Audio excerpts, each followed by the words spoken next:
అన్యోన్యంగా ఉండాల్సిన ఆ దంపతుల మధ్య రేగిన చిన్నపాటి వివాదం చివరకు ఒక ప్రాణాన్ని తీసే వరకు వెళ్ళింది.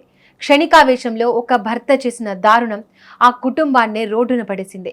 మాటా పెరిగిన గొడవలో కోపాన్ని అదుపు చేసుకోలేక రోకలి బండతో భార్య తల పగలగొట్టి కిరాతకంగా హతమార్చాడు. పెళ్లి చేసుకున్న భార్య అని మర్చిపోయి కట్టుకున్న వాడే కాల యముడిగా మారిన తీరు స్థానికంగా తీవ్ర కలకలం రేపింది. వరంగల్ నగరంలో చోటు చేసుకున్న ఈ దారుణ ఘటన స్థానికంగా తీవ్ర కలకలం రేపుతోంది. వరంగల్ సమీపంలోని ఎస్ఆర్ నగర్ లో నివాసం ఉండే అబ్బరబోయిన రాజు వృత్తి విద్య ఆటో డ్రైవర్. అతనికి 40 ఏళ్ల అనిత అనే భార్య ఉంది. అయితే సోమవారం రాత్రి వీరి మధ్య అనూహ్యంగా గొడవ మొదలైంది.